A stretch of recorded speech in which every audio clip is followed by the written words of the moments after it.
What's up, beautiful people? DH here. I wanted to jump on here and share a little bit about, as we're going through personal growth and spiritual growth and expansion, whatever way that you express kind of how you're feeling, you're evolving, you're maturing. And through that, you start to see the opportunities. Maybe in the past we called them weaknesses or deficiencies. And so when you look at that, like, there's always still going to be your strengths. And versus going all in on opportunities or weaknesses or deficiencies, we have to learn how to feed all of them, And if we can use an analogy, like think of like our mind, body, and spirit, right? We need to evolve all of them in order for us to find our true soul's alignment, like our purpose here on earth. If you put all of your energy into just being physically strong and in your body, your mind may have some cracks. Your mind may have some issues that you need to expand and evolve and massage to overcome. And so you can be I'd say the best version of yourself, your true, authentic, divine version of yourself. And so what happens is at times we can get lost in the loop. How do I grow spiritually, or like what do I need to be reading or working on to like improve my mindset and mindfulness, and like how do I get my mind right?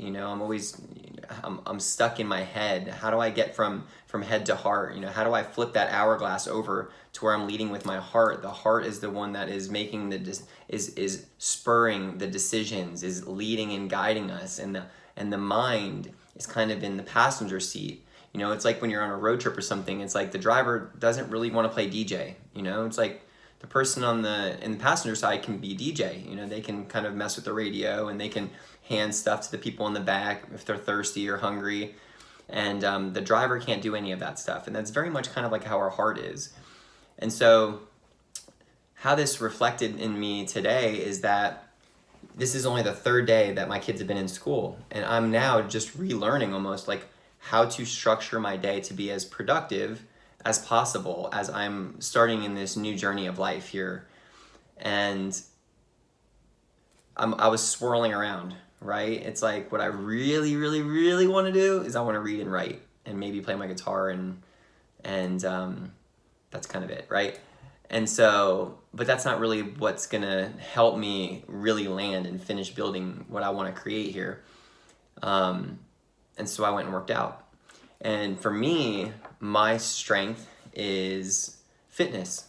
My strength has always been that. I've always been an athlete. I've always played sports.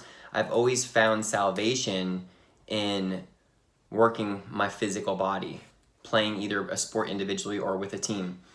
And so I went and worked out today, and that helped me organize the structure of my day. That helped me raise my frequency. It helped me elevate where I was at, which was somewhat confusing and chaos, right? And then your mind starts to try to take over, and it's trying to grab the steering wheel. And it's like, no, I'm gonna lean on my strength in this moment as I continue to evolve mentally, spiritually, professionally, financially in this new journey.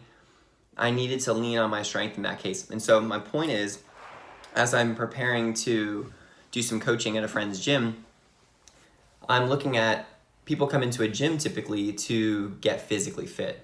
And maybe it's expanded. Now maybe people are coming into the gym because they just want overall wellness, and they want transformation, and they understand the trinity of like mind, body, spirit. And what you put into one will start to leak into the other ones. You're only the greatest version of what those things are. The lowest of those things, I should say. If you're feeding your body physically, that's your priority. Well, what are you feeding mentally and spiritually? How are you expanding and evolving the non-physical? Because the physical can be kind of easy. We see ourselves in the mirror every day, and we're like, okay, I need to work on my belly, or I want to get a little bit stronger, or I need to lose some weight, or like I want a haircut. Whatever it is, it's very easy to see it. But what are we feeling? Right? Are we feeling that we want to shift our career? Are we feeling that we're tired of the paint color in our home? Are we feeling that we've grown out of a partnership?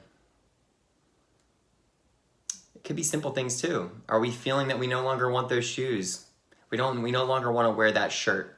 We no longer want to style our hair the way that we have it. We no longer want the color of our hair.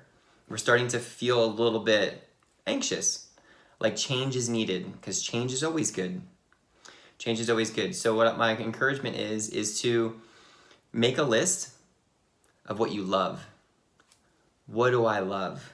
And then just write it out. Could be concrete, abstract, physical, non-physical. Write out the things you love. And then make another list that says, what do I want? Really go into the depth of like what you really, really want in this human journey. What do you want? And then you look at those two lists and see the parallels.